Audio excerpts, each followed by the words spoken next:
राजा जनक जी वही समय प्रतिज्ञा कैलन की धनुष के जे भी तोड़ी ओकरा से सीता जी के विवाह होए।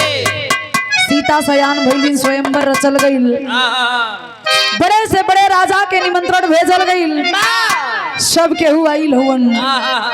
यार माई सीता गौरी माई के पूजा करे खातिर मंदिर में चलत हईन। जब चललिन तो भइल का भैया तेरी के अंदाज बा।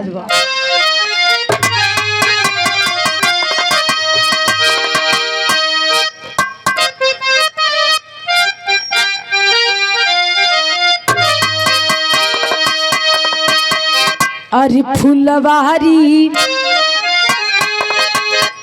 फुलवारी में भेटैली सीता जी मुनि के साथ में आए राम लखन धनुधारी। फुलवारी में भेटैली सीता जी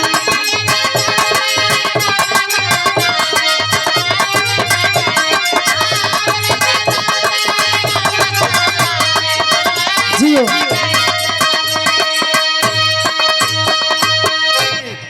मुनि के साथ में आए राम लखन धनुधारी फुलवारी में सीता जी। यार सीता जी माई गौरी के पूजा करके वापिस चलिन। फुलवारी में राम और लक्ष्मण गुरु जी के आज्ञा अनुसार पुष्प तोड़त रहलन। जब सीता जी के निगाह राम के ऊपर पड़ल और राम के निगाह सीता के ऊपर पड़ल तो ए बाबू मने मन दोनों जने एक दूसरा से प्रेम कर बैठलन। प्रेम भइल बा कहाँ होले? अपने बाबू से पूछा प्रेम ना पता बा?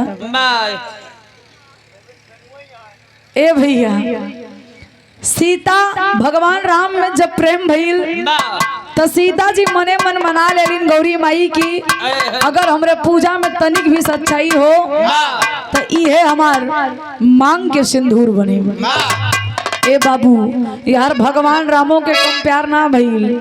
फूल तोड़लन लक्ष्मण जी खोदलन कलन का हो कैसन भैया या फुलवा में लिपटल हुआ घरवा चले के बाकी ना चले के हा।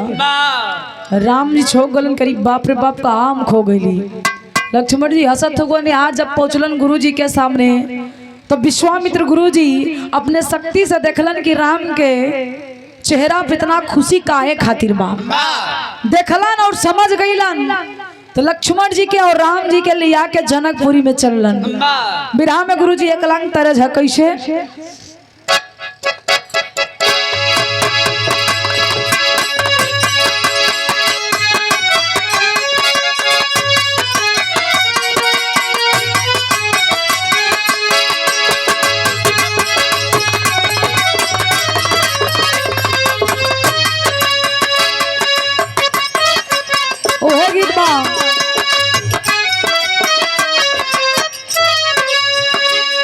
ननद फूला के नामा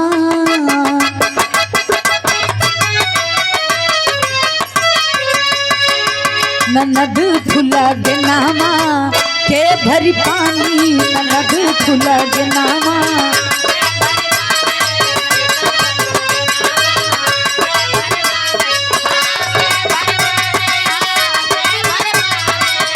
जियो बा भैया सही हो।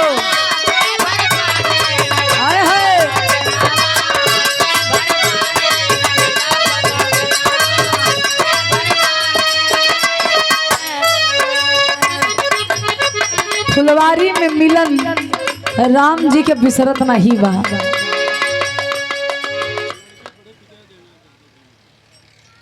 कन्या के बड़े पिताजी जयनाथ यादव बाबूजी के कर कमलों से शानदार 501 रुपए का आशीर्वाद। बाबूजी के पैर छू के पहले की आशीर्वाद की प्रतीक्षा सकल समाज के पहले की प्रणाम भाव। अच्छा तो यार जनक जी वाले जानला जनक पूरी टाइट हुआ अयोध्या वाले नहीं देखा हुआ ए भैया लेकिन भइल का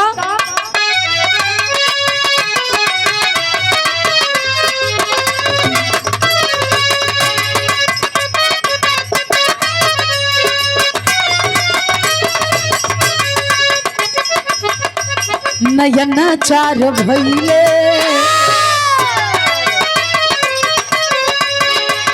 नयन चार भइले फुलवारी में नयन चार भइले।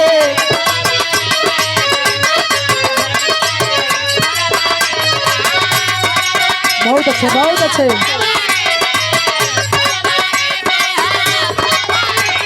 अरे जिया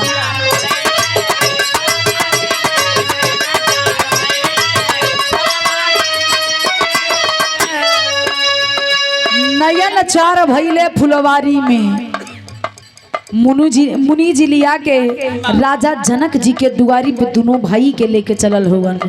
यहाँ राम जी चलत हुवन लेकिन सीता के चेहरा उनके भुलात नहीं बा। भइल का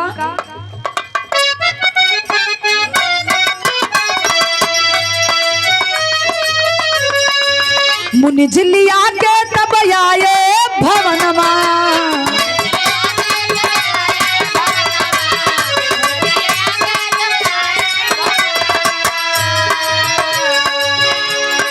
जहवा पे बैठल बा रावण बेईमानवा।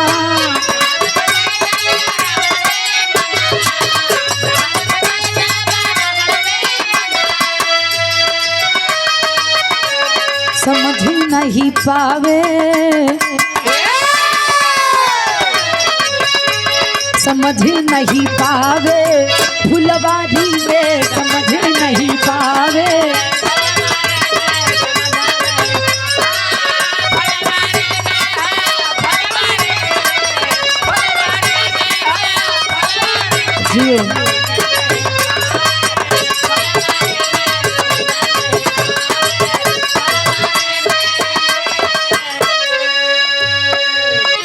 मुनि विश्वामित्र जी दोनों भाई के लेके चलन राजा जनक जी के दुआरी पे। जैसे आज यहाँ जलसा लगल बा, तमाम बड़े से बड़े वीर राजा लंकापति रावण जी के तीनों लोग के अपने आप के स्वामी माने वाला, पंडितों में महापंडित, बलवानों में महाबली ए बाबू बैठल बा। मुनि विश्वामित्र जी देखलन कि बाप रे बाप राजा तो बड़ा निमंत्रण भेजले हुवन।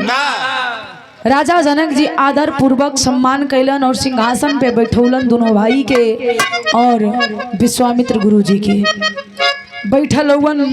हर धनुष यज्ञ के समय आ गई। जब समैया आइल तो भइल का गुरु जी बिरहा में एक लाइन तरज हो।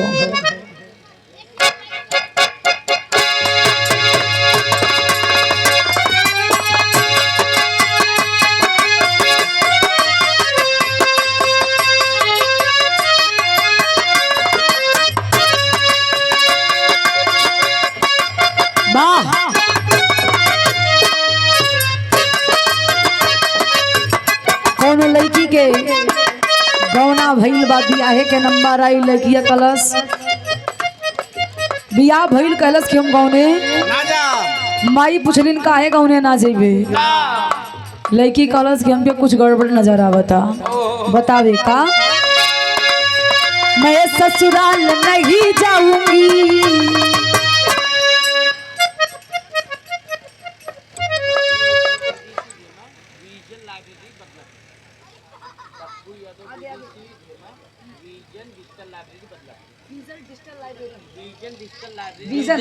Vision digital library Dablu Yadav, अच्छा डब्बू यादव बीडीसी ढेमा की ऐतिहासिक धरती से 101 रुपया के आशीर्वाद।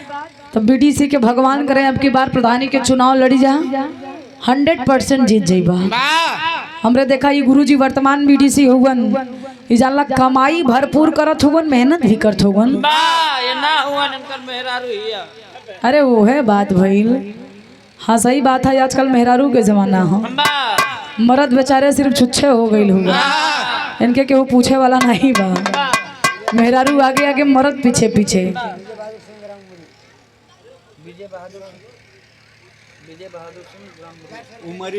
विजय बहादुर सिंह ग्राम उमरी की ऐतिहासिक धरती से ये 101 रुपया के आशीर्वाद, बहुत बहुत प्रणाम बा ए भैया। लेकिन यार भइल का भगवान श्री राम बैठे लोगन कैसे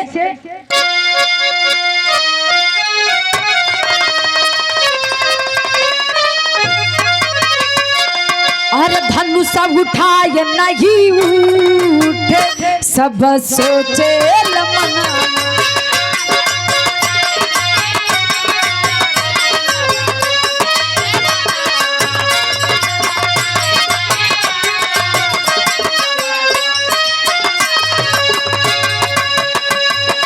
सब केहू उ धनुष के छुअत हवन, लेकिन केहू के बस के बात ना, वो धनुषवा के केहू हिला दे। आखिरकार भइल का भैया,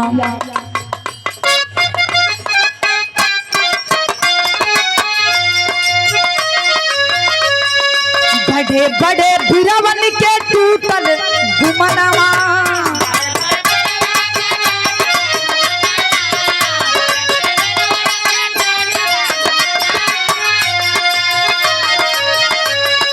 होई के निराश तबा झंग बेई मनवा।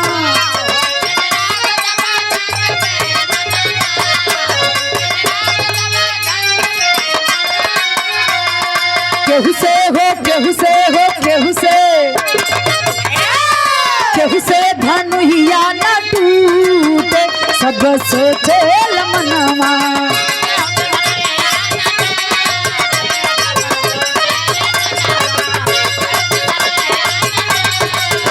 जियो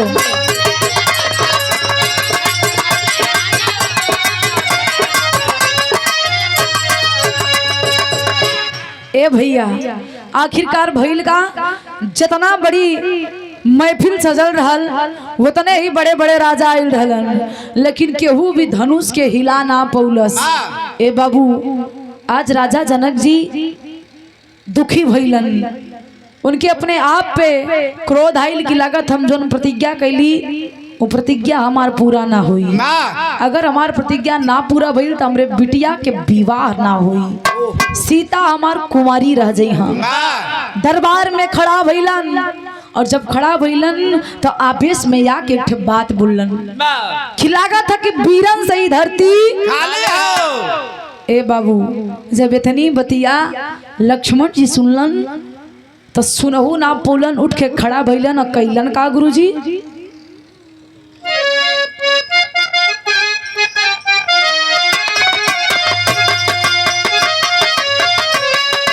वीरन से धरती हो खाली होई गईले।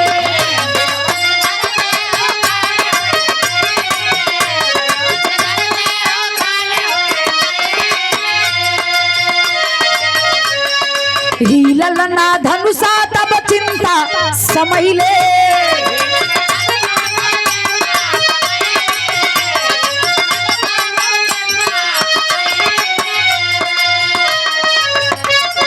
बोले लखन मुस्काई सब सोचे लमनवा। बोले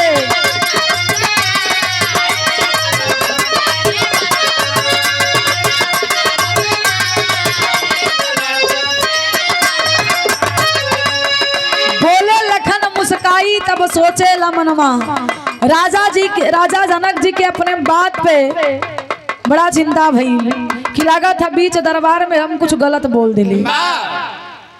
लक्ष्मण जी खड़ा भइलन, कहलन ए राजा, लागत था तोके दिखाई ना देत बा कि अभी हमने दोनों भाई बैठल हई, कैसे कह देला कि धरती वीरन से खाली बा।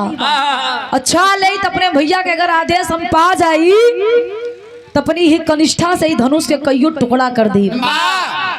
ए बाबू, राजा जनक जी हथवा जोड़ के माफी मंगलन कि राजकुमार एक बेटी के पिता है, यही से आवेश में आके हमने बोल दिली, हमरा के माफ कर दा। गुरु विश्वामित्र जी लक्ष्मण जी के इशारा कैलन, इशारा में कहलन का गुरु जी, विराह में मिर्जापुरी तरह झ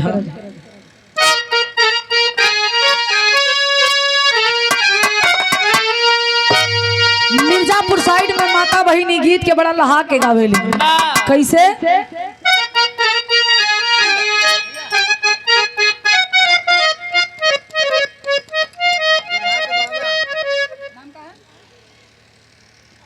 आज के बाद साथ दूल्हे राजा के बाबा, बाबा मतलब दादा,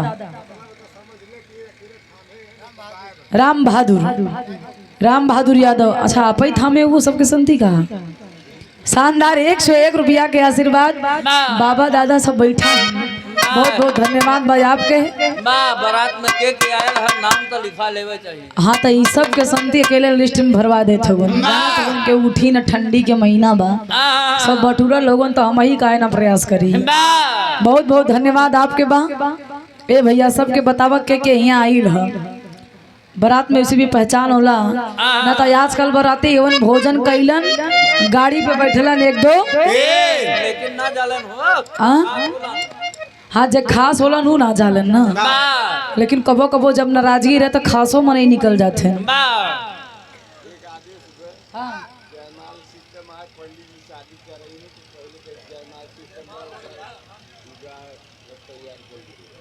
अच्छा पंडित जी बियाह करावे जाते हो जयमाल के सिस्टम बा ठीक बहु जमाना है सब जाना था भैया परेशान मत हो।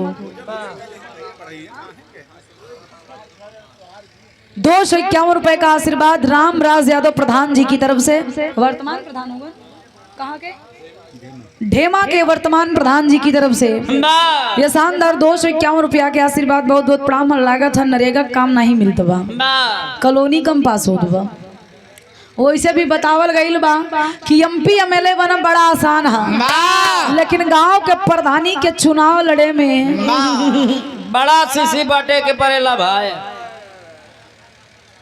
हमके लगा था इनकर बाबू वही में ठेकेदार रहलन।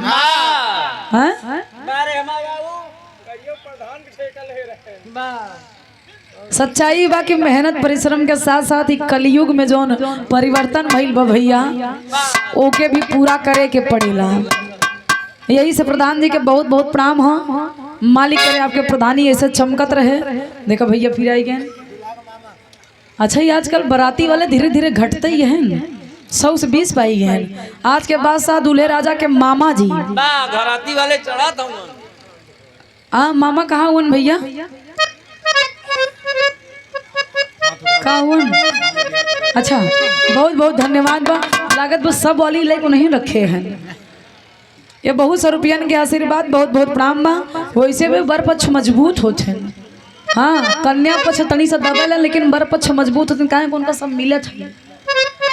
ए भैया लेकिन यार थोड़ा हम मिर्जापुर साइड में माता बहन बड़ा लहा के प्रेम से गावेलिन कैसे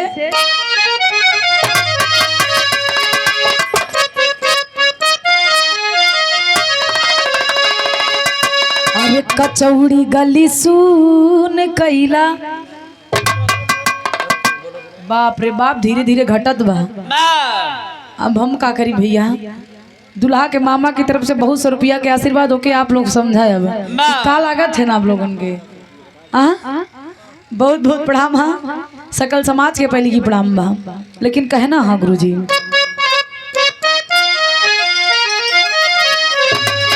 अरे कचौड़ी गली सुन कैला बलमू तब मिर्जापुर के कैला गुला झार हो कचौड़ी गली सुन कैला बलमू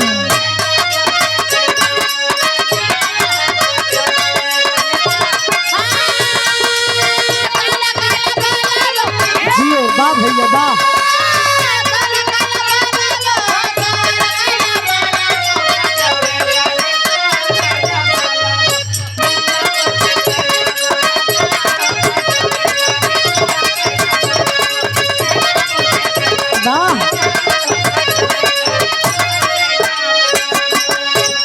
लेकिन यार भैया विश्वामित्र जी लक्ष्मण जी के आदेश देलन कि अब तो हर समय ना बा। विश्वामित्र गुरु जी के सामने लक्ष्मण जी हाथ जोड़लन कलन गुरु जी बस आपके आदेश के जरूरत बा ना तो राजा जनक जी इतनी बड़ी बात कहिलन का गुरु जी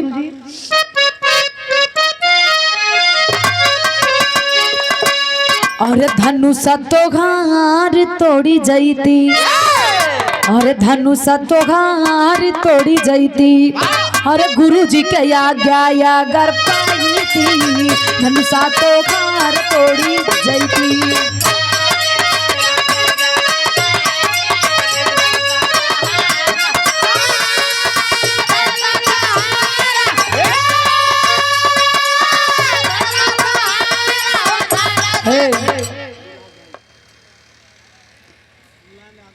आज के बाद साथ दूल्हे राजा के भाई मुलायम यादव, छोट हुआ का भैया बड़ा है। अच्छा, ये 101 रुपया के आशीर्वाद, बहुत बहुत प्रणाम आशीर्वाद के प्रतीक्षा है। सकल समाज में पहले की प्रणाम आशीर्वाद के कामना हो। ए भैया लेकिन भइल का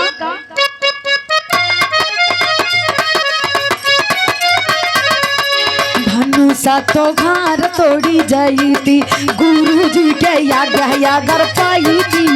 धनुषा तो घर तोड़ी जाई थी।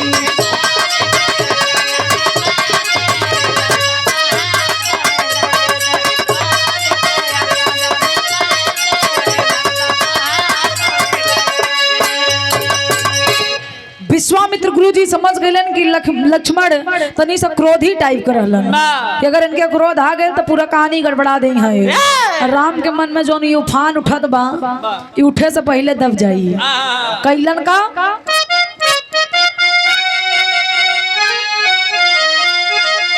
कहे विश्वामित्र लाखन धीर धार माना,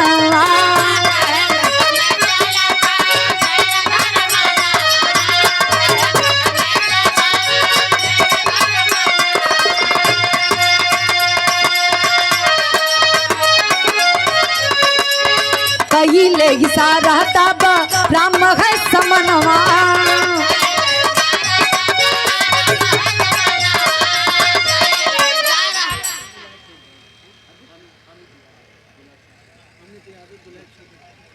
अमित यादव आज के बाद साथ दूल्हे राजा के छोटे भाई भैया की तरफ से 101 रुपए का पुरस्कार। भैया के बहुत बहुत पहले की प्रणाम हो। सकल समाज के एक स्वर में नमस्ते प्रणाम आशीर्वाद के प्रतीक्षा। लेकिन कहना है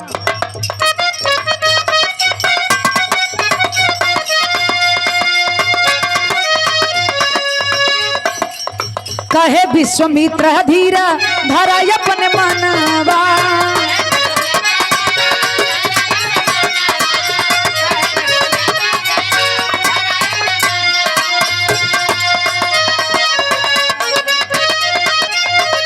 विश्वामित्र गुरु जी कहलन कि लक्ष्मण तनी से धैर्य बना के रखा, अब तुम्हार भैया बचले हुवन। कई ले इशारा तब राम है समनवा,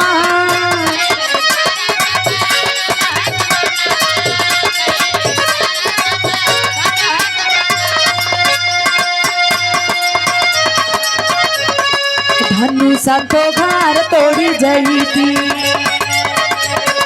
धनुषा तो हार तोड़ी जाई थी। अपना तकिया हम देखाई थी, धनुषा तो हार तोड़ी जाई थी।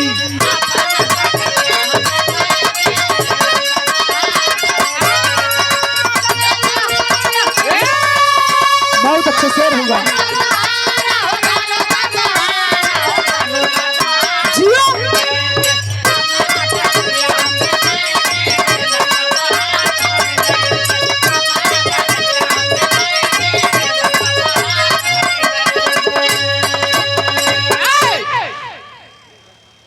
अपन तकतिया हम देखती, धनुषा तोहार तोड़ी जैती। ए बाबू राम जी के इशारा कैलन। भगवान श्री राम जब खड़ा भइलन तो सबसे पहले निगाह सीता के ऊपर पड़ल। सीता जी के देख के मुस्कुराए लगन। लक्ष्मण जी कहलन ए भैया पहले हाउ धनुष तोड़ा, अब जिंदगी भर नहीं के देखे के बा।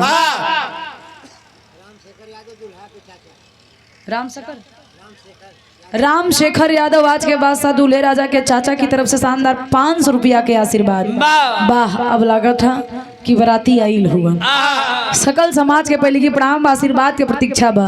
वैसे बराती के ना हमेशा चढ़बड़ की हिस्सा लेके चाहिए। हाँ, उनकर भैया दबदबा रहत है आज। ए भैया लेकिन राम जी से लक्ष्मण जी कहलन कि भैया हाँ वही ना इतने मुस्की मारत हुआ, जाके अपन काम करा पहले। धनुष तोड़ा फिर सीता जी तो आपके है। भगवान श्री राम जाके धनुष के सामने प्रणाम कैलन और प्रणाम करके धनुष के उठौलन, प्रत्यंचा चढ़ौलन। लेकिन भइल का गुरुजी खड़ी के लाइन बा।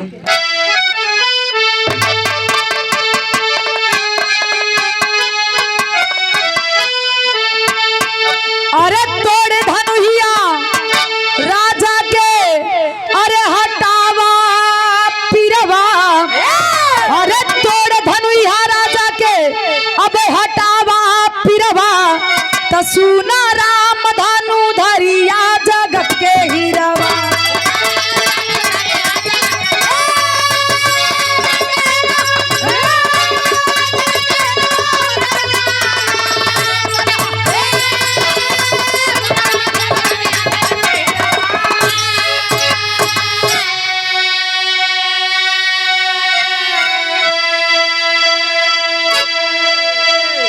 उठे रघुराई तब धनुषा तोड़ दिखाए।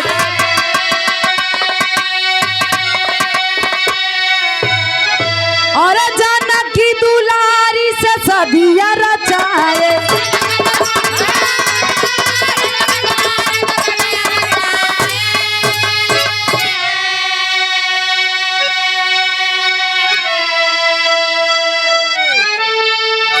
अरे माता सुनैना के तब धरौले धीरवा तो सुना राम दानु धरिया जगत के हीरा।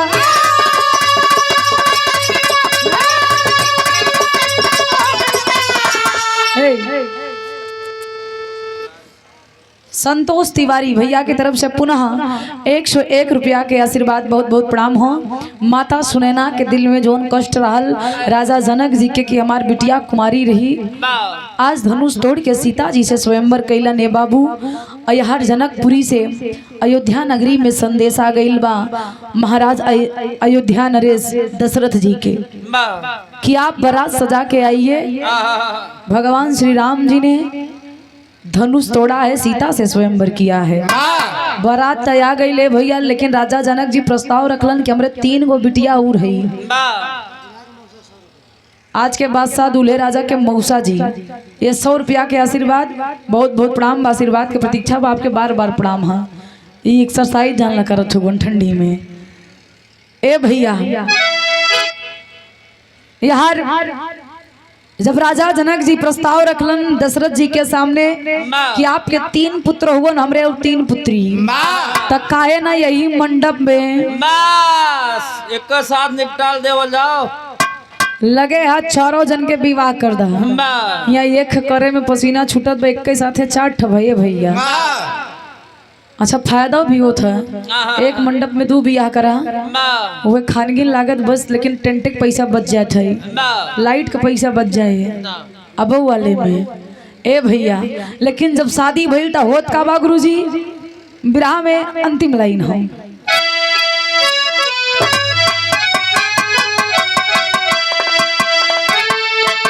अरे माता सुनैना के तब धराए धीरवा सुना राम धनु धरिया जगत के हीरा।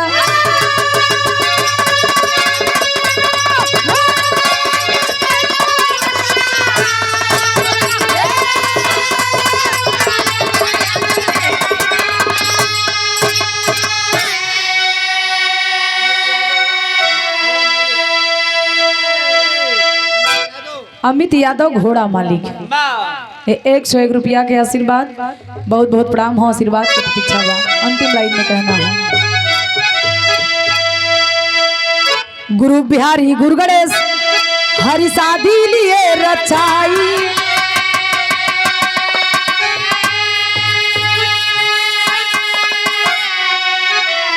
अरे स्वर्ग बसे है रामदेव जी विजयी के बिरहा सिखाई।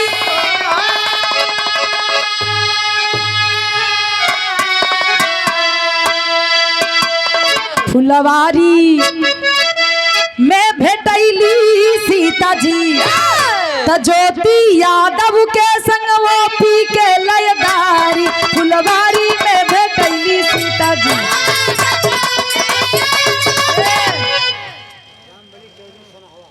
रामबली चौधरी सोनाहा की ऐतिहासिक धरती से बहुत 100 रुपया के आशीर्वाद बहुत बहुत प्रणाम हो।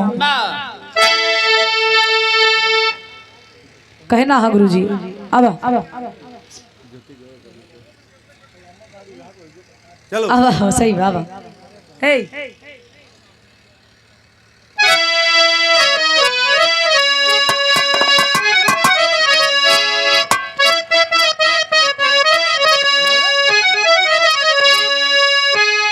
बस एक लाइन जयमाल सजल है गुरुजी की मेरी इच्छा तो एक लाइन हो जाए बस मात्र एक। अरे सलामत रही जोड़िया अरे सलामत रही दुल्हा जोड़िया तो घर हो सलामत रही दुल्हा।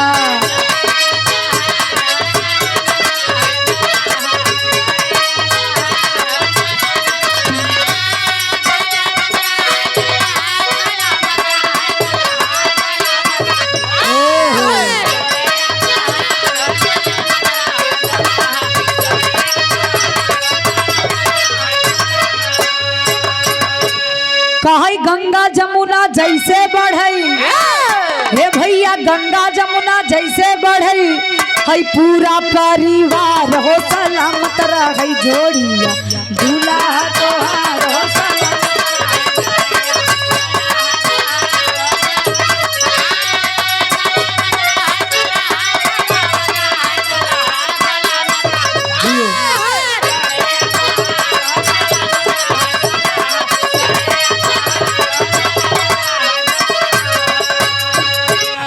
बहुत बहुत धन्यवाद। अब बाहर से आप लोगों की विरासत सुनने की आनंद मिली।